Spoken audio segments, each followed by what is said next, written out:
ಈ ಪಂಚಭೂತಗಳು ನಿಮ್ಮ ಕೈನಲ್ಲೇ ಇದ್ದಾವೆ. ಇದು ಅಗ್ನಿ, ಓಕೆ, ಇದು ವಾಯು, ಇದು ಆಕಾಶ, ಇದು ಭೂಮಿ, ಇದು ನೀರು. ಹಿಂಗ ಇಟ್ಟಿದರೆ ವಾಯು ಮುದ್ರ, ಓಕೆ, ಹಿಂಗ ಇಟ್ಟಿದರೆ ಆಕಾಶ ಮುದ್ರ, ಹಿಂಗ ಇಟ್ಟಿದರೆ ಭೂಮಿ ಮುದ್ರ, ಹಿಂಗ ಇಟ್ಟಿದ್ರೆ ಜಲ ಮುದ್ರ. ಬಟ್ ಅಗ್ನಿ ಮುದ್ರ ಹೆಂಗ? ಕ್ವಶನ್ ಇದೆ ಎಲ್ಲರಿಗೆ. ಅಗ್ನಿಗೆ ಯಾವಾಗ ವಾಯು ಸ್ನೇಹಿ, ಇವರಿಬ್ಬರು ಸೇರಿ ಹೋಗ್ತಾರೆ. ಅದಕ್ಕೋಸ್ಕರ ಏನು ಮಾಡಬೇಕು ಅಂದರೆ ಹಿಂಗ ಮಾಡಿದ್ರೆ ಇದು ವಾಯು ಮುದ್ರ ಆಗುತ್ತೆ. ಸೊ ಅದಕ್ಕೋಸ್ಕರ ಏನಂದರೆ ಇಲ್ಲಿ ಇಡ್ತಾರೆ. ಓಕೆ, ಇದು ಅಗ್ನಿ ಮುದ್ರ. Okay, okay. ಈ ಸಾಧನದ ಭಾಳ ಬೆನಿಫಿಟ್ಸ್ ಇದಾವೆ. ಎವ್ರಿ ಯೋಗ ಸಾಧಕರು ಈ ಸಾಧನ ಮಾಡಿನ ಮೇಲೆ ನಿಮಗೆ ಶಕ್ತಿ ಗೀತಿ ಎಲ್ಲ ಬರುತ್ತವ.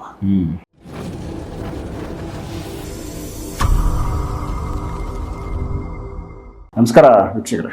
ನಮಸ್ಕಾರ ಸರ್. ನಮಸ್ಕಾರ ಸರ್. ನೀವು ಫಸ್ಟ್ ವಿಡಿಯೋದಲ್ಲಿ ಒಂದು ತನ್ಮಾತ್ರ ಸಾಧನೆ ಅಂತ ಒಂದು ಚಿಕ್ಕದಾಗಿ ಹೇಳಿದ್ರಿ, ಬಟ್ ಅದ್ರ ಬಗ್ಗೆ ಸಂಪೂರ್ಣವಾದ ಮಾಹಿತಿ ಕೊಟ್ಟಿಲ್ಲ. ಇದು ಒಂದು ಸಾಧನೆ ಐತೆ, ಸಾಧನೆ ಮಾಡೋರಿಗೆ ತುಂಬ ಹೆಲ್ಪ್ ಆಗುತ್ತೆ.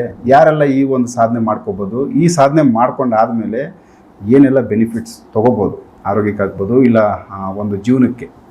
ತನ್ಮಾತ್ರ ಸಾಧನೆ ಯಾವುದಿದು, ಇದ್ರ ಬಗ್ಗೆ ಒಂದಷ್ಟು ವಿಚಾರ ತಿಳಿಸಿ ಸರ್. ತನ್ಮಾತ್ರ ಸಾಧನೆ ಅಂದರೆ ಪಂಚಭೂತ ಸಾಧನೆಗಳೇ ತನ್ಮಾತ್ರ ಸಾಧನ. ಓಕೆ. ಏನು ನಾವು ಈಗ ಪಂಚಭೂತಗಳು ನೋಡ್ತೀವಿ, ಇದೇ ಇವುಗಳನ್ನ ಸಾಧನೆ ಮಾಡ್ಕೊಳ್ಳೋದು. ಅವು ಹೆಂಗ ನಿಮಗೆ ಜೊತೆ ಆಗಬೇಕು, ನಮ್ಮ ಜೊತೆ ಯಾವ ಥರ ಜಾಯಿನ್ ಮಾಡ್ಕೊಳ್ಳೋದು, ನಮ್ಮ ಜೊತೆ ಸೇರಿಸ್ಕೊಳ್ಳೋದು. ನೀವು ಯಾವುದನ್ನು ಉಪಯೋಗ ಮಾಡ್ಕೋಬೇಕಾಗಿದೆ ಅಂದರೆ ಈ ಪಂಚಭೂತಗಳು ನಿನಗೆ ಹೆಂಗ ಸಹಾಯ ಆಗ್ತಾವ. ಭೌತಿಕ, ಮಾನಸಿಕ, ಆತ್ಮಿಕವಾಗಿ ಇವು ಹೆಂಗೆ ಹೆಲ್ಪ್ ಆಗ್ತಾವ. ಫಸ್ಟು ಸಾಧನೆಯಲ್ಲಿ ನಮ್ಮ ಗುರುಗಳು ಏನು ಹೇಳ್ತಾರೆ ಅಂದರೆ ಪಂಚಭೂತ ಸಾಧನ ಫಸ್ಟ್ ಮಾಡಬೇಕು, ತನ್ಮಾತ್ರ ಸಾಧನ ಮಾಡಬೇಕು ಅಂತ ಹೇಳ್ತಾರೆ. ಈ ತನ್ಮಾತ್ರ ಸಾಧನದಲ್ಲಿ ಫಸ್ಟು ಬರುವುದು ಆಕಾಶ. ಓಕೆ. ಆಕಾಶ ಎದಕ್ಕೆ ಸಿಂಬಲ್ ಅಂದರೆ ಶಬ್ದಕ್ಕೋಸ್ಕರ. ಆಕಾಶದಿಂದ ಶಬ್ದ ಬರೆಸೋದು. ಸೊ ಶಬ್ದ ಸಾಧನ ಮಾಡಬೇಕು. ಎರಡನೇದು ವಾಯು. ವಾಯು ಅಂದರೆ ನಿಮಗೆ ಗೊತ್ತಾಗಬೇಕಾದ ಹೆಂಗಂದರೆ ಸ್ಪರ್ಶ. ಸ್ಪರ್ಶದಿಂದ ವಾಯು ನಿಮಗೆ ಗೊತ್ತಾಗುತ್ತೆ. ಮೂರನೇದು ಅಗ್ನಿ. ಅಗ್ನಿ ರೂಪ, ನೀವು ಅಗ್ನಿ ನೋಡಬಹುದು. ಹೌದು. ನಾಲ್ಕನೇದು ಜಲ. ಜಲಕ್ಕಿರುವ ಲಕ್ಷಣ ಎಂದರೆ ರುಚಿ. ಐದನೇದು ಭೂಮಿ. ಈ ಭೂಮಿಗಿರುವುದು ಅಂದರೆ ಸ್ಮೆಲ್. ಈಗ ಫಸ್ಟು ಆಕಾಶ. ಆಕಾಶ ಶಬ್ದ. ಶಬ್ದ ನೀವು ಹೆಂಗೆ ರಿಸೀವ್ ಮಾಡ್ಕೊಂತೀರಿ? ನಿಮ್ಮ ಕಿವಿದಿಂದ. ಹೌದು. ನೆಕ್ಸ್ಟು ಸ್ಪರ್ಶ. ಅದೆಂಗೆ ರಿಸೀವ್ ಮಾಡ್ಕೊಂತೀರಿ? ಚರ್ಮದಿಂದ. ಮೂರನೇದು ಅಗ್ನಿ. ಅಗ್ನಿಂಗ ರಿಸೀವ್ ಮಾಡ್ಕೊಂಡ್ರೆ ಕಣ್ಣದಿಂದ. ನಾಲ್ಕನೇದು ಜಲ. ರುಚಿ ಹೆಂಗ ನೋಡ್ತೀರಿ? ನಾಲಿಕೆದಿಂದ. ಹೌದು. 5 ಭೂಮಿ. ಅದು ಗಂಧದ ವಾಸನ ನಿಮ್ಮ ಮುಖದಿಂದ ಅನ್ಕೊಂಡೆ. ಪಂಚಭೂತ ಪಂಚ ಜ್ಞಾನೇಂದ್ರಿಯದಿಂದ, ಪಂಚ ಕರ್ಮೇಂದ್ರಿಯದಿಂದ ಸಾಧನ ಮಾಡುವುದೇ ಈ ತನ್ಮಾತ್ರ ಸಾಧನೆ.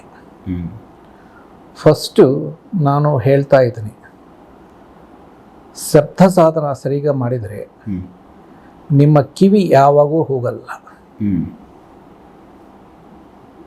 ನೆಕ್ಸ್ಟ್ ನೀವು ಚರ್ಮ ಸಾಧನ ಮಾಡಿದರೆ ನಿಮಗೆ ನಿಮ್ಮ ಚರ್ಮ ಅನೇಕ ರೋಗಗಳು ಹೋಗ್ತಾವೆ. ಅದೇ ತರಹ ಅಗ್ನಿ ಸಾಧನ ಮಾಡಿದರೆ ನಿಮ್ಮ ಕಣ್ಣು ಎಷ್ಟು ವರ್ಷ ಆದ್ರೂ ಅವು ನೋಡ್ತಾನೆ ಇರ್ತಾವೆ. ಆಮೇಲೆ ನೀರು. ಈ ನೀರು ಸಾಧನೆ ಮಾಡಿದರೆ ನಿಮಗೆ ಬಹಳ ವಿಶೇಷವಾಗಿ, ಯಾಕಂದರೆ ನಮ್ಮ ಶರೀರದಲ್ಲಿ 60% ನೀರೇ ಇರ್ತದೆ, ಅದು ಉಪಯೋಗ. ಆಮೇಲೆ ಪೃಥ್ವಿ ಅಂತಾರೆ, ಅದೇ ನಮ್ಮ ಶರೀರದಲ್ಲಿ ಇರುವುದು ವಾಸನೆ. ಆ್ಯಕ್ಚುಲಿ ನೀವು ತಗೊಂಡವ ಸ್ಮೆಲ್ಲು ಒಂದೊಂದು ಸಾರಿ ನಿಮ್ಮ ಮೂಗಿಗೆ ದುರ್ಗಂಧ ಇದು ಅಂತ ಗೊತ್ತಾಗಲ್ಲ. ಮತ್ತು ಎಲ್ಲ ರೋಗಗಳು ಬರುವುದು ಕೂಡ ಈ ಸೈನಸ್ದಿಂದಾನೆ. ಸೈನಸ್ದಿಂದ ಎಷ್ಟು ಪ್ರಾಬ್ಲಮ್ಸ್ ಇದ್ದಾವೋ ನಿಮಗೆ ಗೊತ್ತು.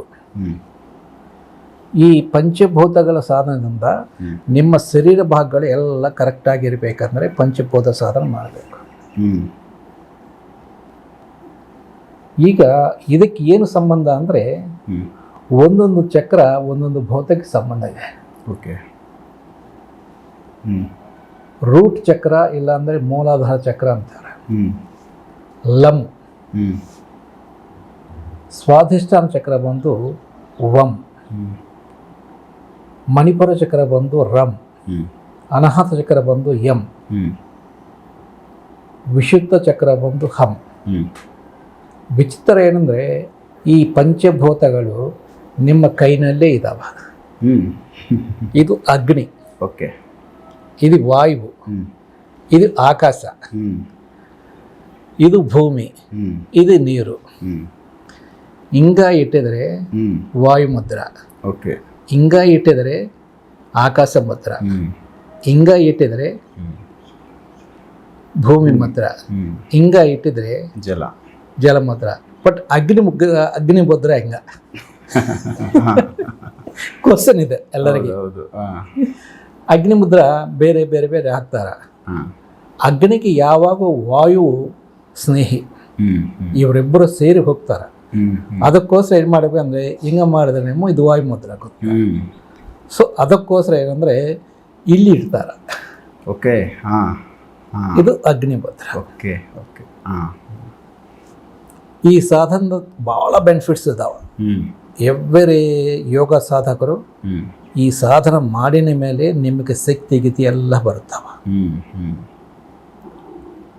ಇನ್ನು ಸಾಕಷ್ಟು ಲಾಭಗಳಿದ್ದಾವೆ ಈ ಪಂಚಭೂತ ಸಾಧಕದಿಂದ. ಈಗ ಮಣಿಪುರ ಚಕ್ರ ತಗೊಂಡಿದ್ರೆ ಅಗ್ನಿ, ಅಗ್ನಿ ಮತ್ತು ಈ ಆಕಾಶದ ತಂದಿದರೆ ಹಂ. ವಿಶುದ್ಧ ಚಕ್ರಕ್ಕೆ ಕೆಲಸ. ನಿಮ್ಮ ವಿಶುದ್ಧ ಚಕ್ರ ಚೆನ್ನಾಗಿಲ್ಲ ಅಂದರೆ ಜೀವನನೇ ಅಶುದ್ಧ ಆಗುತ್ತದೆ. ಈ ತರಹ ಪ್ರತಿಯೊಂದು ಚಕ್ರಕ್ಕೆ ಸಾಧನ ಮಾಡಬೇಕಂದ್ರೆ ಪಂಚಭೂತ ತತ್ವ ಅದಕ್ಕೆ ಬೇಕಾಗಿದ್ದ ಮುದ್ರ ಕಂಪಲ್ಸರಿ ಬೇಕಾಗಿದೆ. ಇದಕ್ಕೆ ಪೃಥ್ವಿ ತಗೊಂಡೆ. ಪೃಥ್ವಿ ಅಂದರೆ ಮೂಲಾಧಾರ ಚಕ್ರ ಆಕ್ಟಿವೇಟ್ ಆಗಬೇಕಂದ್ರೆ ಓಂಕಾರ ತಗೊಂಡು ಓಂ ಲಂ ಮುದ್ರ ಹಾಕಿ ಪೃಥ್ವೇ ನಮಃ ಈ ತರಹ ಒಂದೊಂದು ಭೂತಗಳ ಬಗ್ಗೆ ನೀವು ಸಾಧನೆ ಮಾಡ್ತಾ ಇರಬೇಕು.